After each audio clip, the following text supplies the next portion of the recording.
give you an idea of where this is all heading. To do that, you have to really look at what these companies are saying to their investors and shareholders, how much gas they're bragging they could get out of the ground, and then convert that into a number of wells they would need to get that much gas out. If you do that, you get some quite frightening numbers that tot up to basically tens of thousands of wells across the UK. And we've already heard that certainly in England and Scotland that potentially these red licensed areas could jump in size and encompass a lot of the orange areas within the next few months, basically, when this new licensing round happens. Things happen in a more sort of ad hoc fashion in Ireland, so at any point a company could apply for a license in a new area, but it's rather than in one fell swoop, it'll probably be in a load of little bits, but with the same effect overall. In terms of zooming in on Ireland, we've obviously got Tamburine around here. We've got licences on both sides of the border, and openly saying they're going after the shale in the area, and energy oil down in the Clare Basin are similarly openly saying they're going after shale. These other companies up here have at least pretending to be not going after shale at the moment, but not necessarily ruling it out.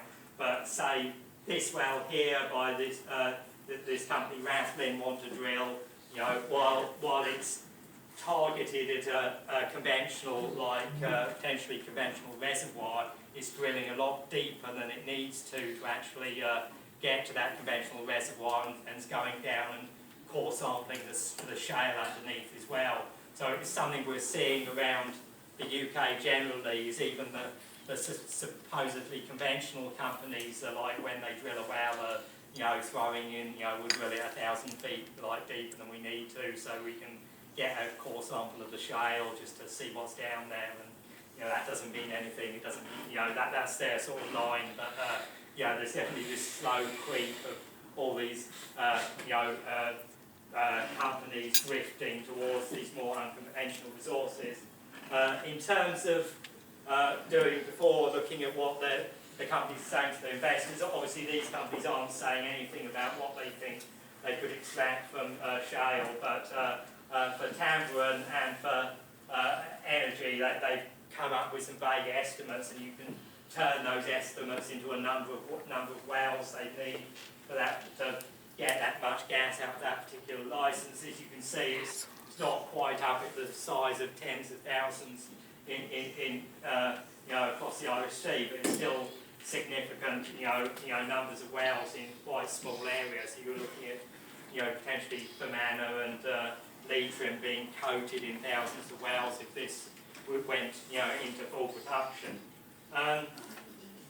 Tamburine Resources in Fermanagh, you've got, they've got this licence, PL 2-10, and it's mainly something called the Bunderman Shale they're going after, which is probably the sort of most thing to highlight is how shallow it is. So if you go to Lancashire, the Bowland Shale there, you're looking at, it's 3 kilometres down, the best part of 10,000 feet, whereas, you're looking at maybe only a kilometre deep here, 3,000 feet or less. So it's a lot nearer the surface, which could be, even more worrying in terms of, issues with groundwater, etc. Plus, you seem to have quite a lot of water here you might want to protect as well.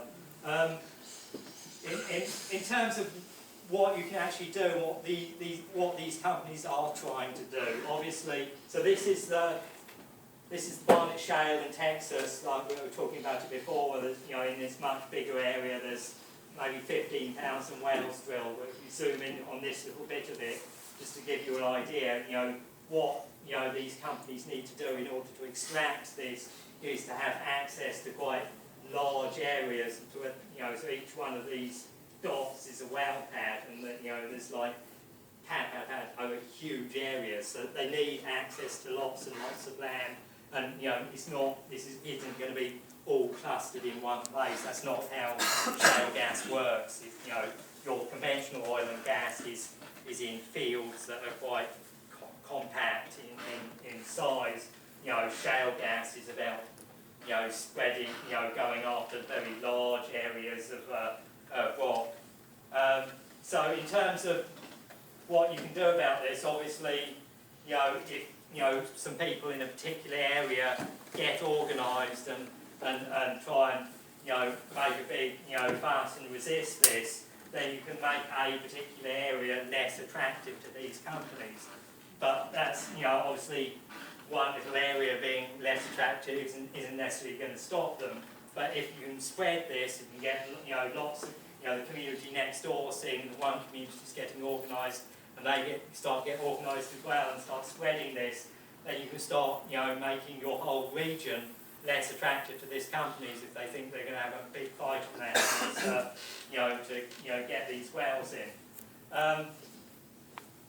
And this is something that's been quite successful in Australia.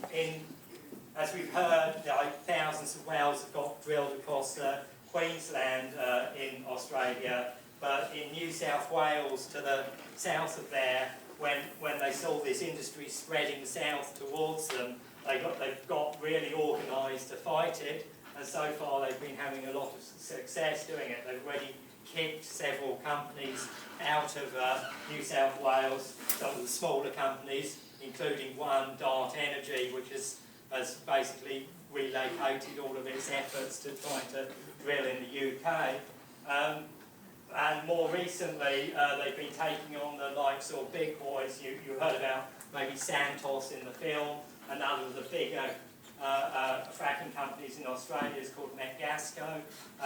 They wanted to put an exploration well just here, and in a place called Bentley, and basically now in New South Wales there's probably something like 120 really organised community groups fighting this, and they all rallied round Bentley and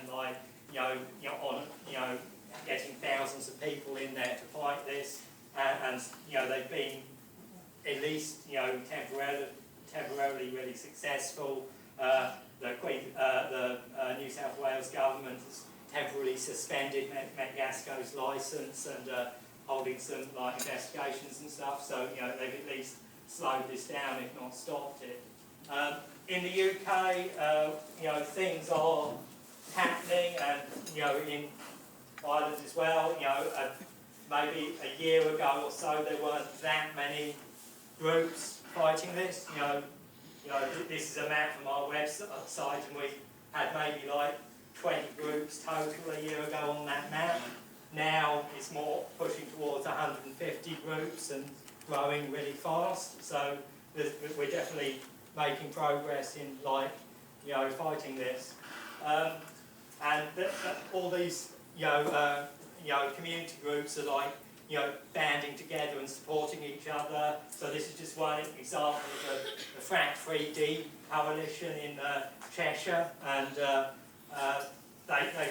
were basically no groups in Cheshire at the beginning of the year, and just in the last few months when Dart Energy tried to come in and drill wells in the area, now there's probably a dozen groups, and they're all working together to fight Dart. You may have heard of other things that have been happening so this is a place called Balcombe in Sussex, where Quadrilla wanted to drill a well last year, and they managed to do it in the face of the teeth of the community's opposition, but they looked extremely bad doing it, having to bring in hundreds of police to escort all their lorries in and out, and just the policing bill, let alone the extra money it cost Quadrilla, was something like £4 million. and more recently in a place called Barton Moss on the outskirts of Manchester, again another company, iGas, was trying to drill a well there, and again massive community opposition to their plans. So I think I'll leave it there, but I'll just mention that this is our website, and we have this interactive map and various other useful information on there if you have any need for it at a later date.